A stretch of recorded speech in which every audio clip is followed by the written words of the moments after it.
필라델리 K아트 프라이즈 작가와의 대화. 오늘은 그 역사미술 탐험가 강문호 작가님. 네네. 네, 축하합니다. 또 우리 그 이승훈 관장님께서 참 그 심사숙고해서 말씀하시는 거예요. 그 닉네임이 기억의 정원. 네. 예. 강명순 작가님. 네.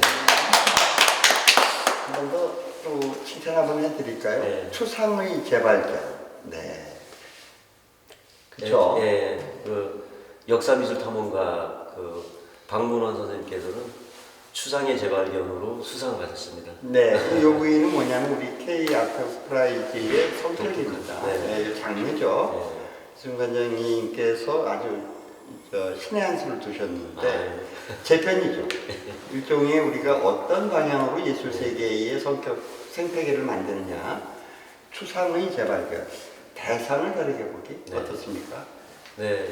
기존에 이거 추상화다 그러면은 추상화로 한정되지 않습니까? 그렇습니다. 그런데 추상의 재발견했을 때는 어쩌면 구상에서도 추상의 재발견을 할 수 있거든요. 그렇죠. 그 영역에 대해서 딱 이거는 이거다라고 규정짓는 부분으로 만든 것이 아니라 좀 확장된 의식으로 좀 우리 부문 영역이라든가 부문을 좀 바라보자라는 차원에서 이 추상의 재발견 이 부분이 이렇게 들어갔습니다. 그런 부위도 있고 우리 관장님이 이제 비판적 재구성이라고 하는 네. 재구성. 재구성됐죠. 그렇죠.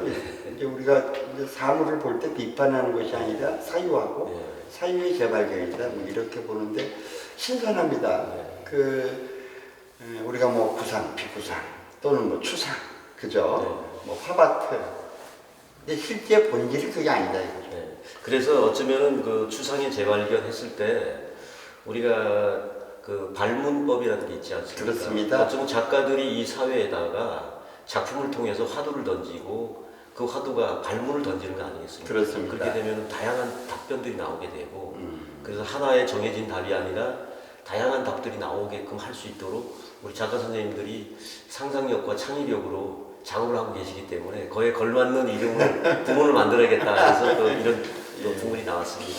굉장히 중요한 우리 이 아트 프라이즈의 철학이기 때문에 늘 이 부위를 우리가 왜 역사미술의 탐험가인가 예. 또는 기억의 정원이 왜 작가인가 이런 거죠. 우리가 규명해주고 그분의 철학이 예술성이 독자에게 자리매김 되는 우리 관장님한테 박수 한번 쳐드려요. 자, 우리 텍스트를 이제 꼭 이렇게 원고를 마련해 주시는데 최근 작품 활동 근황 이렇게 이제 말씀을 하셨어요. 예. 우리 박문원 작가님하고 강명순 작가님에 대해서 간단히 좀 문 좀 열어주실까요? 네. 먼저 그 우리 박문원 선생님께서는 닉네임에 이제 역사미술 탐험가 이렇게 해서 닉네임이 가지고 계십니다. 그거는 그 작품과도 관련이 있는데요. 현재 우리가 우리 역사 속에서 함몰되거나 또는 알지 못했던 부분들에 대한 부분이 있었는데 거기에 대해서 궁금증을 가지고 미술을 통해서 그걸 탐구를 해갖고 어쩌면 그 속에 이제 그 미술을 통해서 그러면 역사도 알게 되고 또 우리 역사 속에 있는 미술 또 미술에 관한 또 시원에 대해서도 알게 되고 하는 쪽에 오랫동안 그 마음속에 참 그 여러 가지 그 어떤 그 수고를 가지고서 이렇게 그 역사 미술을 풀으셨던 것 같습니다. 그리고 역사 미술 탐험가 박문호 선생님 나오셨고요. 네. 그리고 우리 기억의 정원의 이제 강명 선생님은 지금은 인공지능 시대가 그러지 않습니까? 그렇게 되면은 이제 디지털화로 가고 또 삶의 모습이 점점점 다른 쪽으로 점점점 넘어가고 있을 무렵에 어쩌면 우리 마음속에 인간이 고유해 가져가야 될 또는 지켜야 될 어떤 그런 기억들을 이제 놓치면 안 되겠다. 그래서 마치 도서관처럼 이 기억들을 수집하고 우리 마침 박문원 선생님께서도 역사미술을 또 채집을 하시는데 여기도 기억을 수집을 하시는 강명훈 선생님 나오셨습니다. 네, 우연의 일치인데 다시 한 박수 한번 치고 시작할까요? 자, 그 역사미술 탐험가이신 박문원 작가 선생님의 활동 근황은 어떠십니까? 이제 작품과 동떨어진 그 일을 너무나 오래 하는 과정에서 네. 실제로는 마음 깊은 한 곳에는 항상 머물러 있지만 네. 실제로는 작품을 할 수 있는 그런 그 상황이 좀 되지 못해서 그랬는데 갑자기 제가 이제 작년부터 작업을 좀 했습니다. 네. 근데 이제 작업의 방향이 제가 이제 그 내문고 자치구에서 생활을 굉장히 오래 하던 과정에서 네. 제가 채집했던 유물의 영감과 또 내문고의 그 환경, 정치 이런 것들을 같이 모아서 작품을 한번 만들어 보자 이제 이런 생각이 들어서 이제 시도를 하고 있는데 아직은 많이 부족하죠. 네. 어떤 이 정도로 작품 설명이 들어가면서 우리가 비밀 실험을 들어가 보죠. 자, 우리 그 기억의 정원 강명순 작가 선생님 어떻습니까? 요새 그만. 네, 저는 이 코로나 때문에 다들 작업에 일중할 작가들이 많아질 줄 알았는데, 작년에는 피카디리 국제미술관에서 한 그 개인 영상전, 전광판 영상전 개인전, 거기에 참여했는데, 그 이전에는 평면회화로서 그냥 어떤 갤러리나 미술관에서 작품을 전시해봤는데, 이제 영상전이라는 어떤 특수 매체를 이용해가지고 또 그 작품을 발표하다 보니까 굉장한 이건 또 다른 홍보를 하면 내 작업을 알리는 어떤 그런 효과도 큰 것 같고, 또 제가 이제 그런 작품에 맞는 저래 앞으로는 또 어떤 작품을 또 구상을 해야 되겠구나 하는 어떤 그런 의무감, 책임감, 또 제 발전 방향, 또 그런 거 한 건이 있었고, 또 미술진흥원에서 하는 영상 개인전 두 건을 개인전 참여가 있었고, 단체전은 제가 소속해 있는 회원 정기전 그렇게 진행해 왔습니다. 네.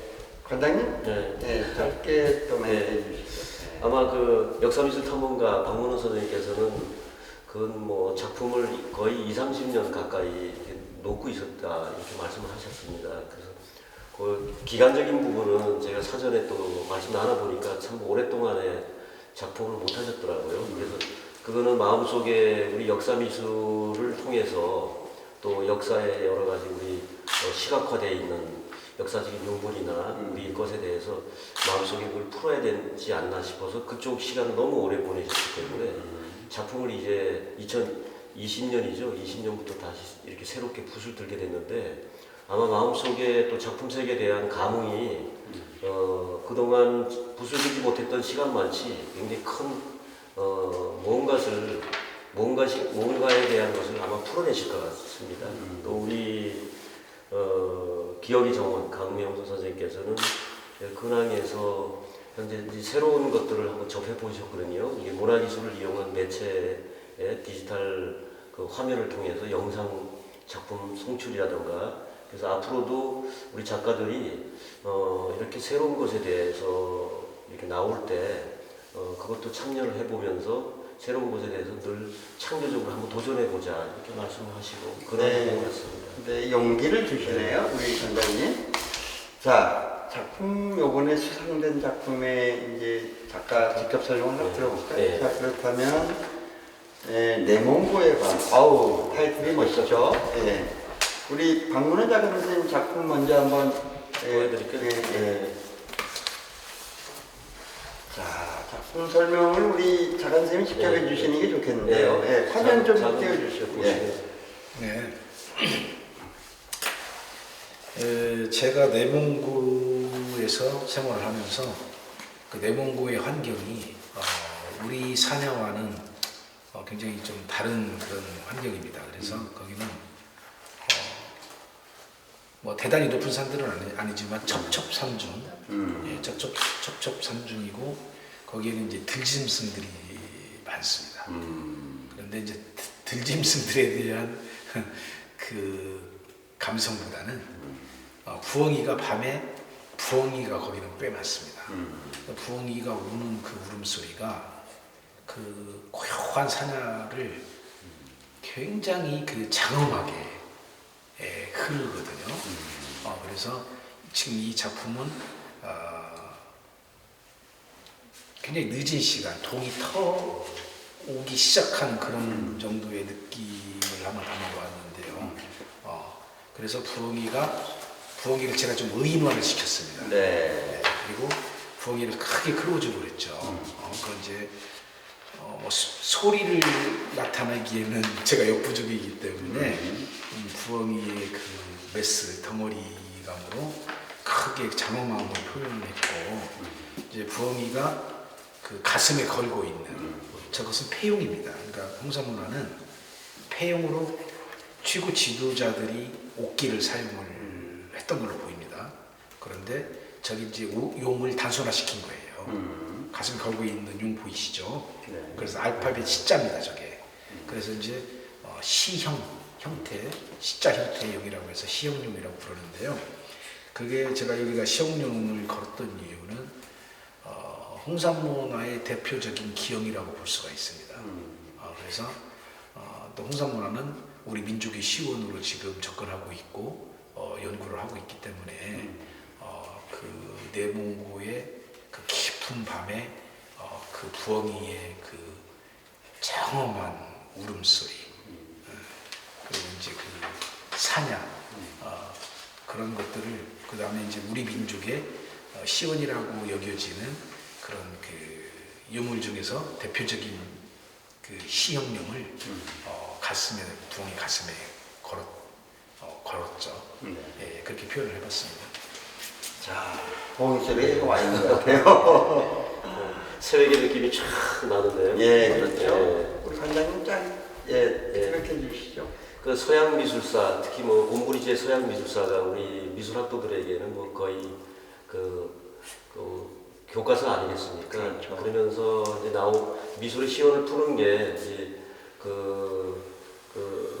원시 미술 알타미라 동물의 벽화에 소라던가 또 거기 사냥하는 모습이라든가 나오지 네. 않습니까? 그래서 그런 그 그림들은 그 당시에 그 머릿속에 하나의 삶과 직결돼 있고, 네. 또 그렇게 그림을 그린다면은 상상력에 의해서 그것도 상상력은 힘을 가지면서 우리 생활이 윤택해진다라는 어떤 그런 내용이 들어있거든요.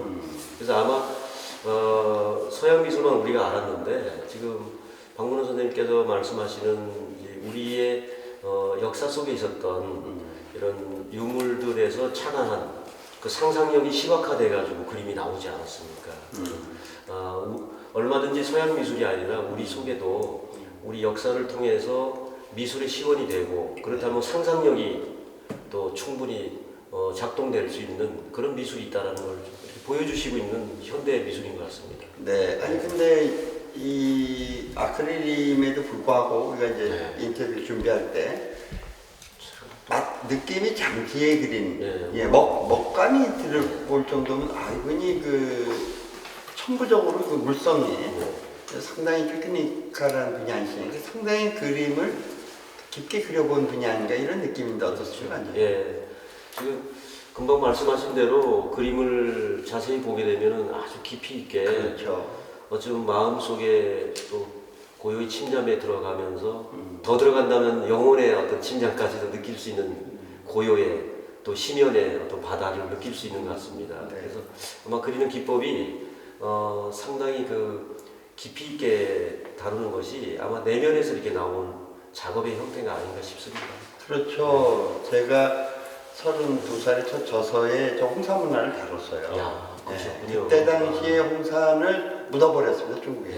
예. 지금까지도 그렇고, 그러니까 이제 우리가 잘 아는 그 황제의 복희씨의 역사 구도거든요. 걔들이 한 8,000년도 안 돼요. 그 위에 게 나오니까 짜장면들이 묻어버리는 거예요. 감당이 안 되죠. 네, 감당이 안 되고, 또 게다가 저 옥기 문화 이제 그 위에 나오거든요. 통일신라 때 이 문형이 나와요. 황금 문명하고. 그래서 쉽게는 말하기 어려운 이 부위를 아주 고투하신 분이다. 근데 결론적으로 그래요. 아트가 다르다. 네. 예술로서 답이 나올 수도 있다. 네. 어떻게 보십니까? 예, 미술로 이렇게 풀게 된다면은 아마 미술이란 건 대중화가 가능하지 않습니까? 그렇죠. 폭발적이죠. 예, 그리고 시각화라는 것 자체가 일반화 시킬 수 있는 부분이 있기 때문에 그렇습니다.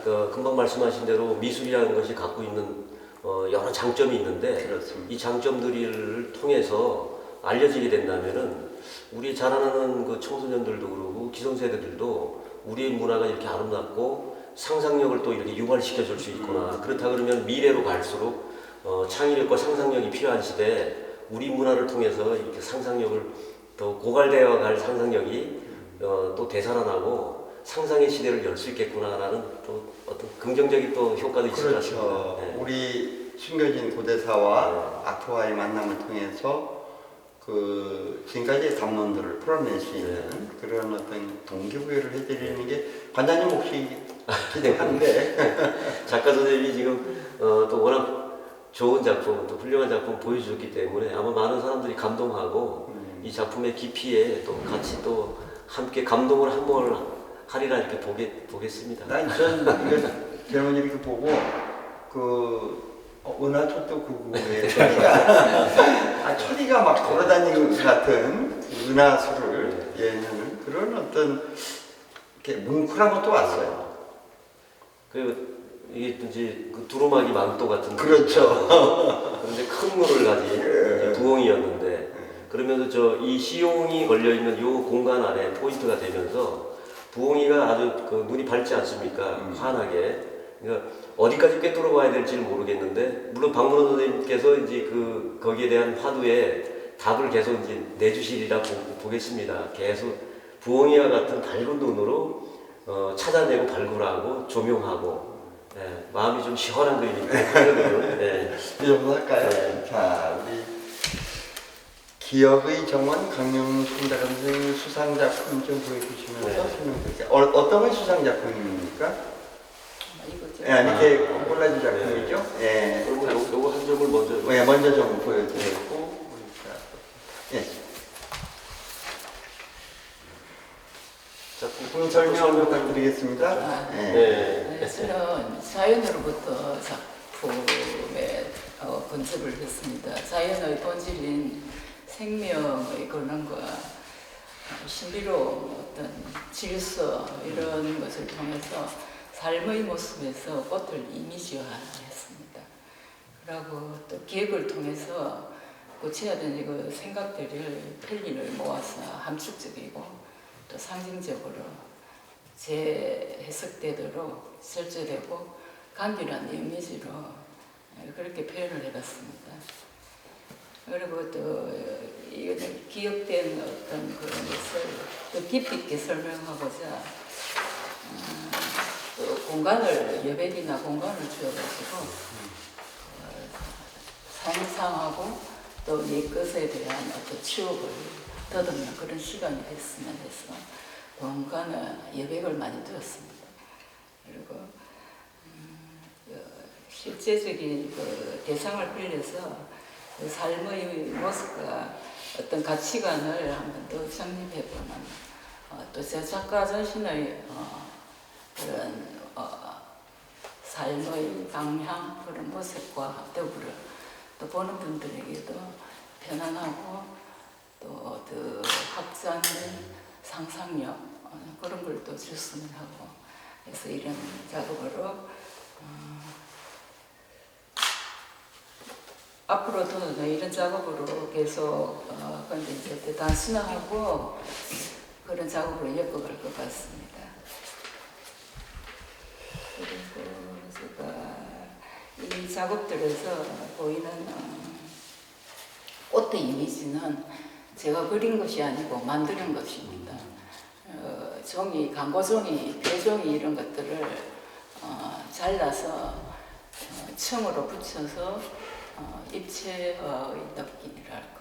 그 생명력이 어떤 크고 강한 것을 나타내기 위해서 겹쳐서 붙이고 또 배경이나 이런 것들은 고향의 이미지, 초가 형상의 반달 모양 어떤 그런 것을 화면에다가 면이나 선색으로 붉은 색을 주어서 이것이 고향에 대한 어떤 강렬한 에너지를 내가 얻고 또 내 작업에서도 이 에너지를 발산하는 어떤 그런 색이 그런 관점으로 그렸고 또이 색은 저희가 색 무채색을 쓰면서 조금 색을 붓거나 흘리기도 하면서 조금 부분의 강조된 부분에는 조금 농도가 더 짙은 그런 색으로 제 조형으로 마감하고 그리고 여러 번 칠을 하다 보면은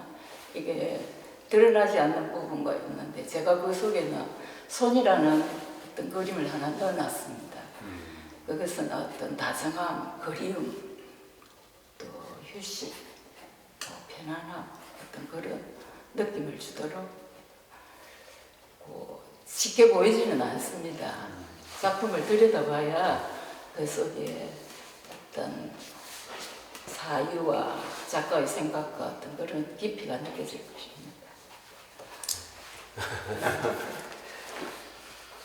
저기 관장님 먼저 말씀해 주시죠. 예, 지금 기억의 정원에 대해서 이제 작품을 하셨는데요.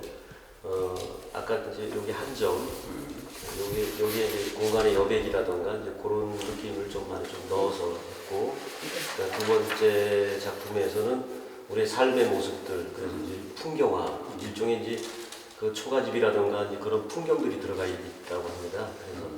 그런데 여기에서 그런 풍경들의 모습을 질서 있는 모습으로 또 하고, 그리고 그림 그리는 화법에서는 계속 깊이 있게 다루면서 아주 우러날 건 우러나고 또 여러 번 손질해가지고 가려질 건 또 가려지게 되면서 마지막에 전체 삶의 모습이 멀리서 봤을 때 하나의 점처럼 보이지만은 가까이 왔을 때 그 안에 아주 구조화되어 있는 이 삶의 질서의 모습들을 화폭에 담으셨다고 합니다. 그리고 특히 이제 시각문화로서의 어떤 그러한 부분은 지금 꽃에 관한 문제에서는 지금 광고지라든가 이제 이런 거 종이를 이용해가지고 꽃을 형상화했는데 광고라고 하면은 그 안에 우리 일상의 모습이 들어있는 제품 아니겠습니까? 네. 그런데 다시 꽃으로 부활돼서 이 화면 속에 꽃으로 아름다운 꽃이 이제 우리 삶의 모습에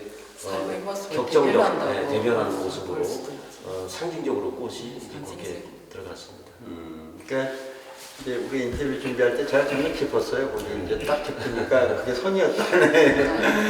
근데 이제 일종의 우리 기법으로 보면 콜라주 기법을 했고 또 잡지 같은 콜라주 종합적으로 맛대류가 굉장히 깊어요. 그 물성이 아주 질감이 아주 깊은 느낌이 흘리는 기법도 뭐 이렇게 하셨다 그러는데 사실은 이 정도 질감이 나오려면 내가 여쭤봤어요. 얼마나 작품 제작 기간이 짧게 잡아도 한 2년, 1년 이렇게 걸린다. 굉장한 작품이죠. 아니 쉬운 작품이 아니죠. 이렇게 해프닝으로 그려진 작품이 아니라 아주 굉장히 그 깊은 층층이 들어가 있는 작품이 아니라 약간 이제 그래서 저는 작품을 하면서 초창기부터 작품을 하면서 재료에 대한 어떤 그런 그 관심이 많았어요. 그래서 처음에 그 건축재료에서도 미디움하고 이런 농도로 해가지고 직선과 뭐 곡선 어떤 그런 형태도 그려봤고, 그래서 이제 꽃은 종이 질감을 더 이제 부착시켜가지고 또 이래서 옛것에 대한 어떤 그리움이니까 그리고 꽃이 낡은 어떤 지는 모습 그런 방법도 연구해봤고 다양하게 뭐 했는데 아직은 그 결과물이랄까 계속 공부를 열심히 해야지. 그런데 이제 작품 제목에 부합하게 기억의 정원이거든요.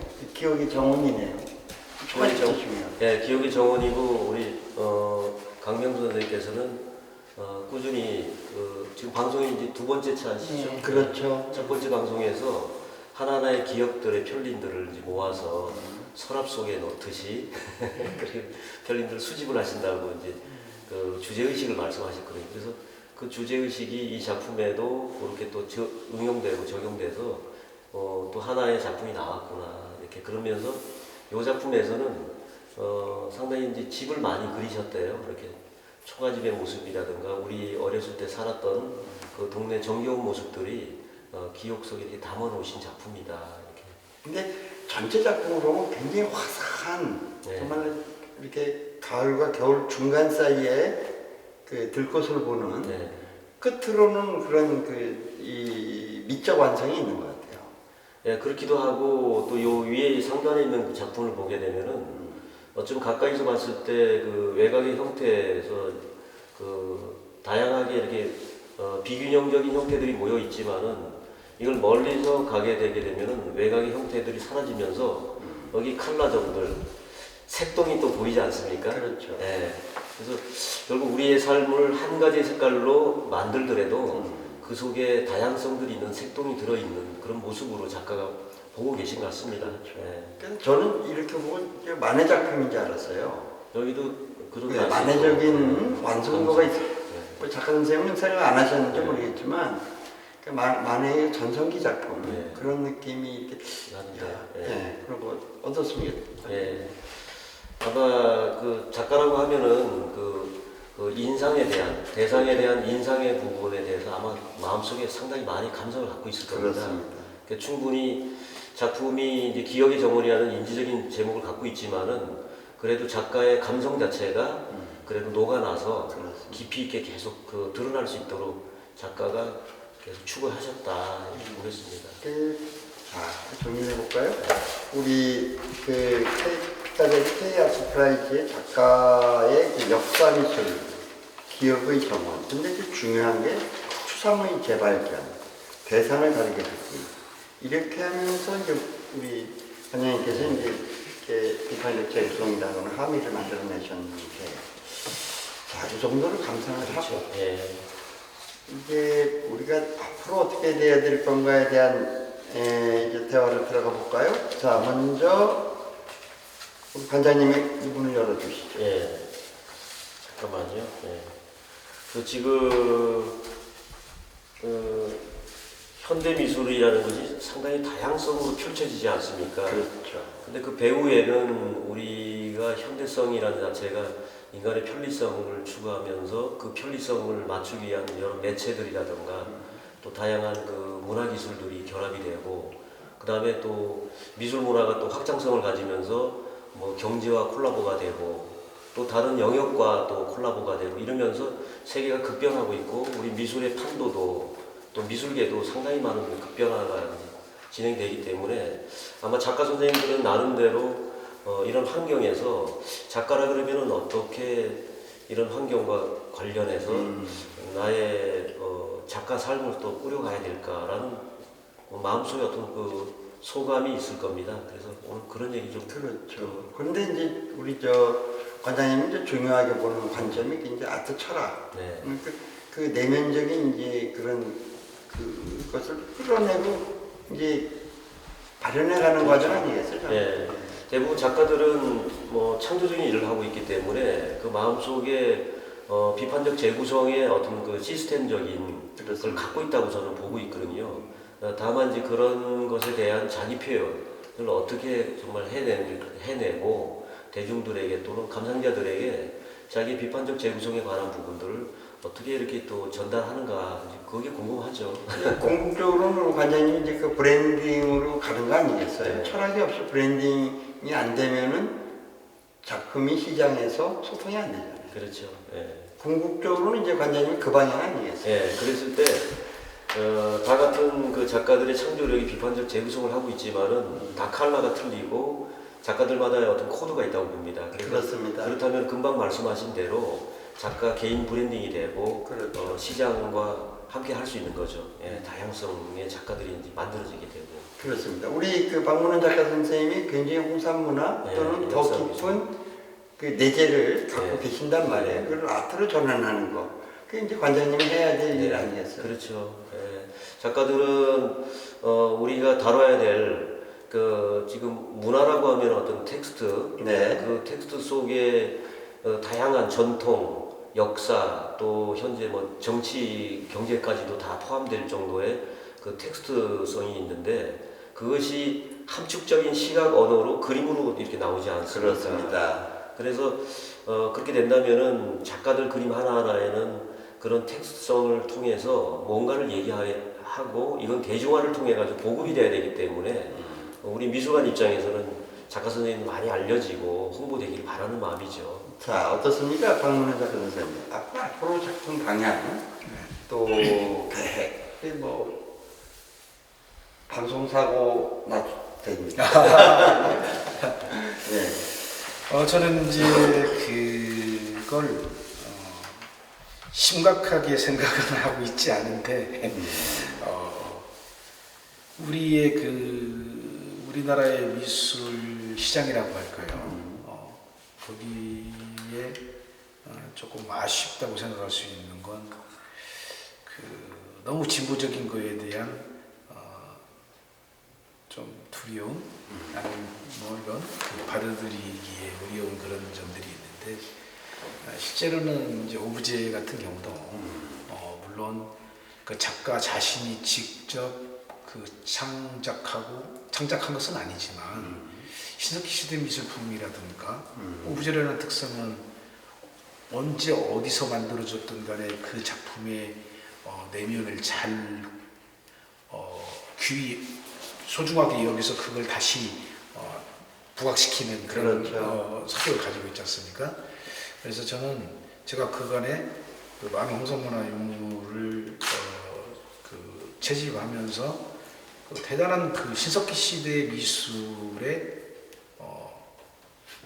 정말 놀랄만한 그런 조형성, 그 다음에 간결성, 우리가 복잡한 것들도 굉장히 단순화시켜서 표현하면서 특징은 다 담아놓은 그러면서도 굉장히 독창적인 그런 작품들이 있습니다. 그런 것들을 조합해서 제시도 할 수도 있고 개별로 하나만을 제시할 수도 있고 그럼 그 작품이 가지고 있는 그 예술적 깊이 이런 것들을 제시해주고 싶은 마음이 있죠. 그러면서 제가 그간의 그런 경험을 통해서 얻은 그런 그 느낌이나 이런 것들을 또 제가 평면이든 조형이든 다시 제가 또 재구성하고 이런 쪽의 작업을 많이 생각을 하고 있습니다. 그러니까 지금 말씀해 주시니까 그러네요. 이 부엉이 작품이 정말 미니멀하네요. 거의 홍선문화가 들어가 있는 것 미니멀. 안에 거 말고 부엉이가. 그리고 이게 신석기 돌도끼가 나온 것 같아요. 예, 용기를 가지시고 이렇게 힘을 저희들도 보태고 있다는 말씀 드리면서 말씀합니다. 예, 그 역사미술 탐험가 박문원 이렇게 닉네임이 되셨는데 그렇죠. 아마 저는 그 탐구를 또 이분의 탐구는 발견적 탐구다 이렇게 보입니다. 그래서 우리 문화에 대해서 이 발견적 탐구를 통해서 알릴 걸 많이 알려주고 그리고 옹고지신이라 그러지 않습니까? 옛것을 통해서 새롭게 해석된다면은 새로운 창조가 일어나고 이 재창조를 통해서 많은 사람들은 상상력을 엿보게 되고 또 이 시각화되어 있는 이 미술 작품을 통해서 또 상상력을 넘어서 미래로 갈 수 있는 또 비전도 만들어지리라 이렇게 볼 수 있겠습니다. 네, 말씀이 아까 오브제 말씀이 네, 나오셔서 오브제. 그러니까 이제 원래 이제 서브젝트, 오브젝트에서 이제 오브제라는 말이 이제 미술 용어로 고착된 것이고 오브제는 이제 알레고리적 오브제다 이렇게 그러니까 일종의 오마주죠. 큰 개념에 그래서 이게 자유롭고 당당하게 프로젝트를 하셨으면 좋겠다는 말씀. 그렇게 수동적으로 볼 필요가 전혀 없다. 그 자체가 퍼포먼스다. 40년을 다크로도 찍어도 된다. 한 장의 그림으로도 표현될 수 있다. 그렇게 되면 뭐 그럼요. 네. 네, 그 정말 감동할 수 있고 우리가 굉장히 할 수 있는 게 아트죠. 고문제 같은 경우는 아까 이제 오브제적, 알레고리적 오브제를 접근하고 또 큰 틀에서의 오마주고 사유죠. 뭐 이렇게 좀 넓게 보시고 이런 프로젝트 작가가 사실 필요해요. 네, 그렇죠. 다행히 이분께서 홍사문화에 심취하고 있지만 아티스트라는 거죠. 그렇죠. 그러니까 보통 그 컬렉터하고는 완전히 차원이 다르죠. 네, 지금 박문원 선생님께서는 지금 역사 미술을 탐험하다가 결국 그런 것들이 누적된 에너지 또 농축된 힘을 통해서 지금 그 대형 그 퍼포먼스 좀 파괴적이고 폭발적인 퍼포먼스를 통해서 뭔가를 보여주시려고 사전에 이렇게 담론을 하다 보니 그런 말씀을 들었어요. 그런데 위원장님 말씀에도 정말 큰 감동이 있는데요. 그것이 하나의 어떤 그 큰 퍼포먼스를 통해서 꼭 보여준다기보다도 40년 인생을 통해서 그렇습니다. 그 자체가 퍼포먼스가 된다. 그러면 그 다큐 자체가 퍼포먼스다라는 그 말씀이 정말 예술가는 예술의 인생을 산다면은 그것이 모여서 농축돼서 보여줄 때 큰 퍼포먼스적인 삶을 살았구나 이렇게 아마 보여주실 것 같습니다. 그렇죠. 장승업을 역으로 분석하면 네. 그렇습니다. 예, 장승업의 정말 그 분맥이 나온 것은 우리는 광인이라고 하지만 광인에서 나온 거거든요. 광야를 그냥 그 나오면서 이제 먹맛이 나오죠. 그렇죠. 역사가 또 그를 단추했고 아픔을. 근데 우리 홍산문화 이거 아무나 못하는 거란 말이죠. 그렇죠. 다행히 네. 하늘이 도와서 이분께 그림의 재주를 주신 거야. 논문 갖고 되겠어요 이게? 또 하늘이 도와서 또 이런 분을 내셔서 그렇습니다. 우리 홍산 문화를 또 알게 되고 그렇죠. 그리고 또 그림에 또 재주가 또 받으셔가지고 그림으로 또 풀어내시면서 또 대중과 하나가 되고 또 보여주고 이게 바로 또 우리 거를 알리는 건 아니겠습니까? 저 2부에서 박수 한번 쳐드릴까요? 힘을 내시고요. 자, 우리 강명수 작가 선생님 제가 인터뷰 준비 없이 실전에 강하시네요. 네, 실전에 강하시네요. 굉장히 어려운 말씀을 또박 잘 해주시네요. 예. 자, 강명수 작가 선생님. 네. 저는 이제 재료를 종이로 쓰다 보니까 이 여러 가지 종이 질감을 다방면으로 지금 이것도 써보고 실험적으로 많이 해보고 있습니다. 자, 거기에서 얻어지는 또 제가 나타내고자 하는 어떤 그런 느낌으로 와닿을 때 이제 그거를 좀 쟁취해서 또 앞으로는 조금 단순화시키고 어떤 또 여백을 주물해서 또 생각할 수 있는 내지나 어떤 그런 독창적인 작업을 해보고 싶습니다. 네. 예. 관장님 말씀이 좀 많으셔야 될 것 같은데. 지금 뭐 사전에 이제 그 대담 전에 토론도 하고 많이 말씀 나누지 않았습니까? 그래서 강명 선생님도 지금 현대 사회 자체가 이 변화되는 거는 어쩌면 우리가 과거를 보게 되면 지금 있는 모습을 볼 수가 있었고 또 지금 우리가 열심히 살고 또 자기 맡은 바에서 작가들은 또 계속 창조적인 작업을 한다면은 미래로 나가는 데 있어서 우리 예술가들도 자기 책무를 하는 것이고 네. 그런 관점에서 뭔가 열심히 한다는 말씀을 자꾸 하셨어요. 열심히 하시는데 이제 작업에서도 매체성이라든가 또 오브제나 이런 부분에 대해서도 그동안 다뤄왔던 것도 조금 더 아마 심도 있게 다루고 그러면서 열심히 하는 모습으로 매진하겠습니다. 이런 답을 하신 것 같습니다. 이게 뭐 드릴 말씀은 많지만 건너뛰고 이제 박경희 선생님, 네. 박경희 선생님이 그 우리 문학 사조나 정신 사조에 끼친 영향은 대단합니다. 그러니까 4년제 대학을 나오고 신춘문예 당선해서 10만 부를 이상 판 작가들은 이제 이문열을 필두로 해서 김홍심, 박범심, 인호 이렇게 김문주 이렇게 연결되고 나서 5년 이제 타올로 35세 이후부터 우리가 그 유명한 뭐 그만둔 찡하는 누가 다 먹었나 그대 아직도 꿈꾸고 있는가 쭉 나오죠. 모세불처럼 혼자서. 거기에 딱 35세 그 이후에요. 그 이때 이 4대 천왕이 오고 나서 그 차이가 있습니다. 근데 결국에는 이제 박경리라고 하는 위대한 그 문호가 나타나서 어떻게 보면 정리를 해줘요. 아직도 그 기운대로 가고 있고. 근데 제가 저 작품을 보면서 그런 느낌을 받았어요.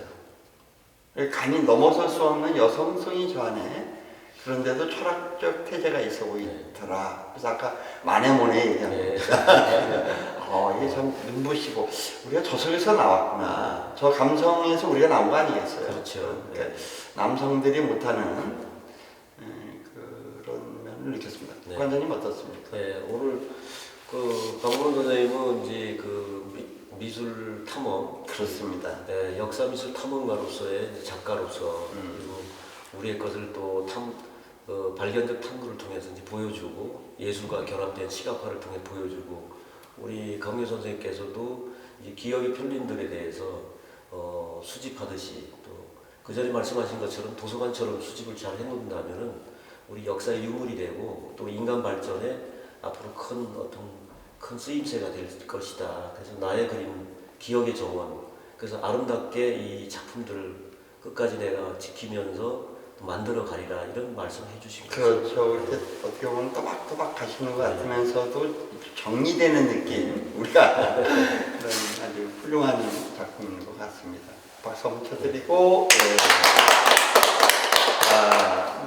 이제 큰 화두로 우리가 이제 피카다리 국제미술관의 지향점이죠. 항상 세계의 변화, 미술 시장에 대한 목소리를 한번 내자 이런 거 아니겠어요? 근데 먼저 우리 관장님이 문을 열어주시죠. 세계 미술 문화의 변화 어떻습니까? 화두로 보자면.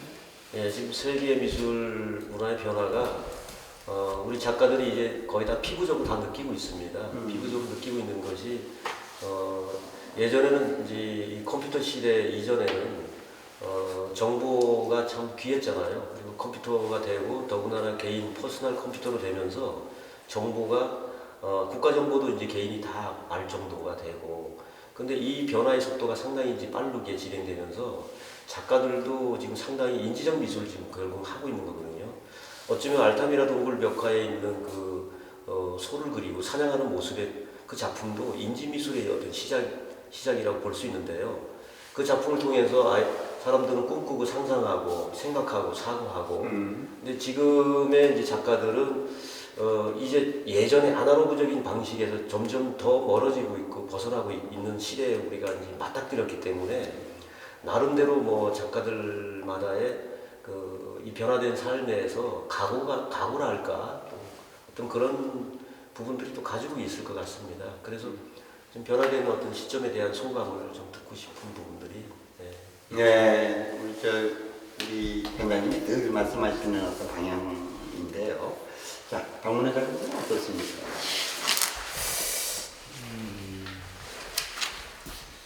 지금 제가 작품 생활을 깊게 안 했기 때문에 그 세계 시장에 대한 전반적인 추이에 대해서는 사실 인지력이 약합니다. 제가. 하지만 이제 근간의 이제 매체들을 통해서 이렇게 서치를 좀 해보니까 우리보다 훨씬 이전에도 굉장히 과감한 시도를 많이 했거든요. 창작에는 어떤 제한이 없다는 거. 그래야 그 창작이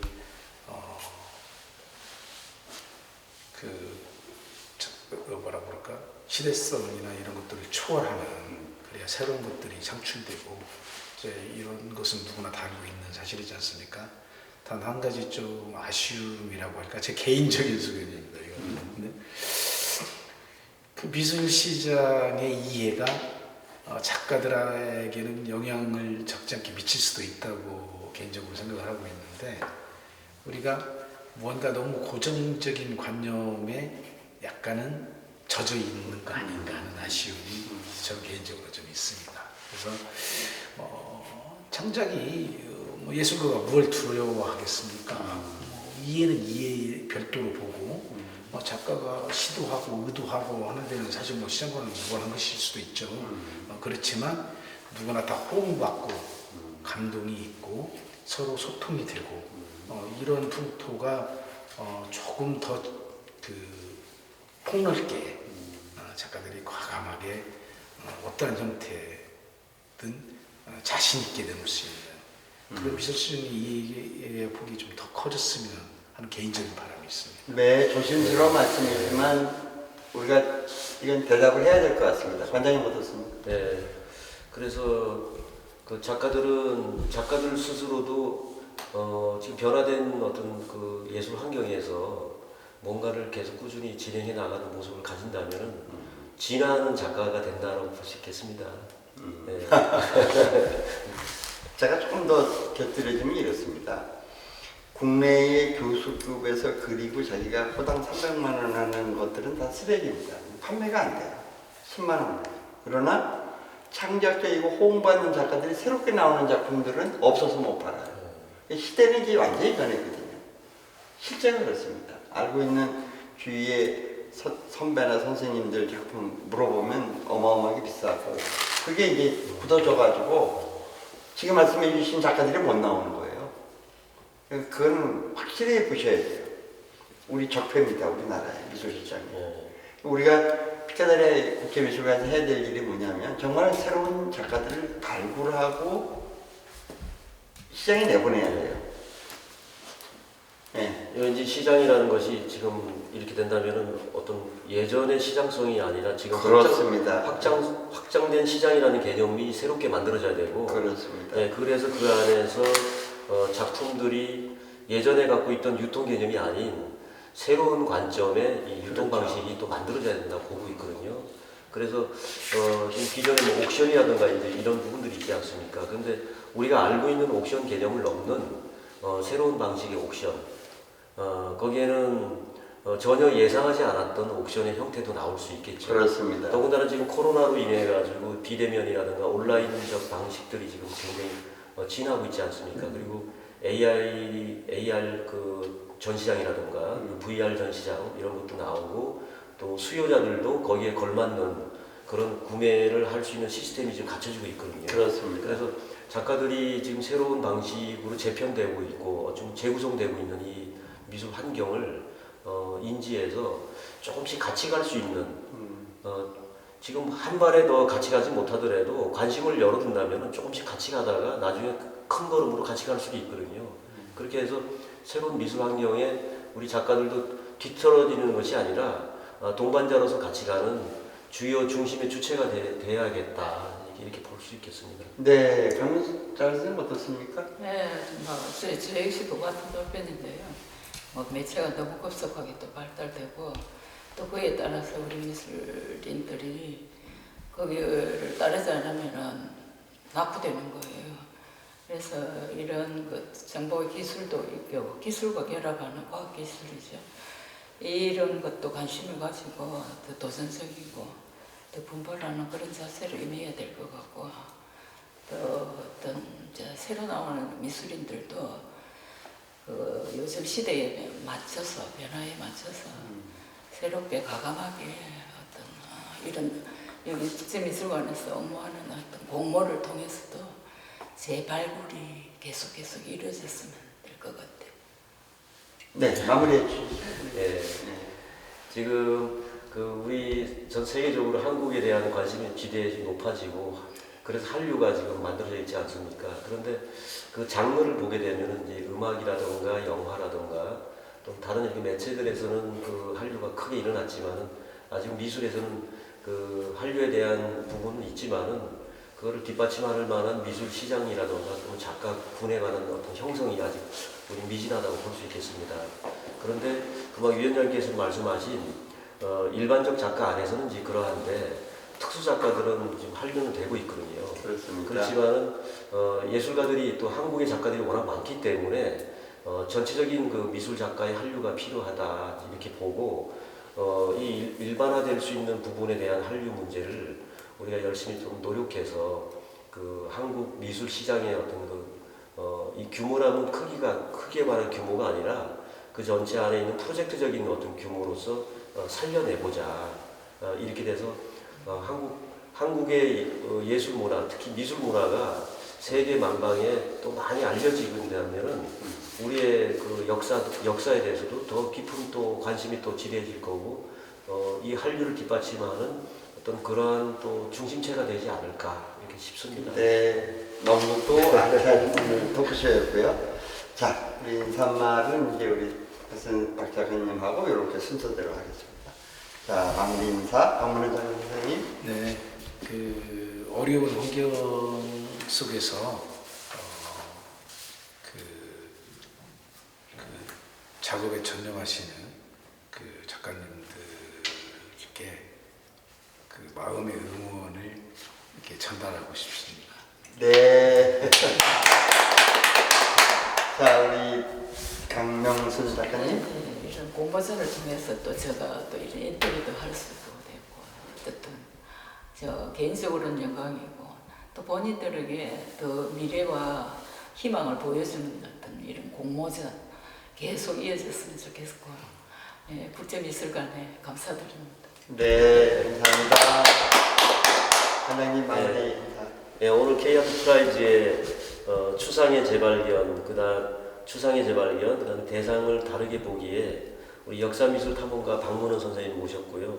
또 기억의 정원의 강명순 선생님 모셨는데 두 분 선생님들 말씀 통해서 미술이라는 것이 우리 시각적인 어떤 하나의 대상으로만 볼 것이 아니라 그 속에 역사라든가 또는 앞으로 미래로 가야 될 비전까지 품고 있는 하나의 텍스트로서 좋은 말씀 많이 해주신 것 같습니다. 앞으로 또 열심히 하는 모습으로 작가 선생님들하고 또 찾아뵙겠습니다. 네.